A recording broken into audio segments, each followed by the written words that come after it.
കൂട്ടുകാരെ വന്നാട്ടെ, നമുക്കിന്നൊരു മുട്ടത്തോരൻ ഉണ്ടാക്കിയാലോ. ആദ്യം മുട്ട നമുക്ക് നല്ലതുപോലെ ബീറ്റ് ചെയ്തെടുക്കാം. ഓരോ മുട്ടയായി പൊട്ടിച്ചൊഴിച്ച് ഒരു സ്പൂൺ ഉപയോഗിച്ച് നല്ലതുപോലെ ബീറ്റ് ചെയ്യുക. ആവശ്യത്തിന് ഉപ്പും ചേർക്കണം കേട്ടോ.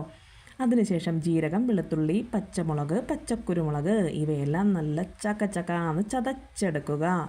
അതിനുശേഷം ഒരു പാത്രത്തിൽ മാറ്റി വയ്ക്കുക. സവാള കൊത്തിയരിഞ്ഞത് നല്ലതുപോലെ വഴറ്റിയതിന് ശേഷം ഈ ചതച്ച കൂട്ടിട്ട് കൊടുത്ത് ഇളക്കുക.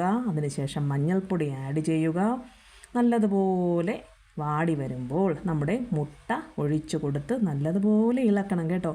ഉണ്ട കെട്ടാതെ നല്ലതുപോലെ ഇളക്കി കൊടുക്കണം. എന്നാലേ നല്ല തുറുതുറായിരിക്കുന്ന നല്ല കൺസിസ്റ്റൻസിയിലുള്ള തോരൻ കിട്ടുകയുള്ളൂ. ഉപ്പും ആവശ്യത്തിന് ചേർക്കാൻ മറക്കരുതേ. അപ്പോൾ എല്ലാവർക്കും എൻ്റെ വീഡിയോ ഇഷ്ടപ്പെടുകയാണെങ്കിൽ ലൈക്കും സബ്സ്ക്രൈബും ഷെയറും ചെയ്യാൻ മറക്കരുതേ. അപ്പോൾ നമ്മുടെ തോരൻ റെഡിയായിട്ടുണ്ട്. എല്ലാവരും സ്നേഹത്തോടെ കഴിക്കൂ.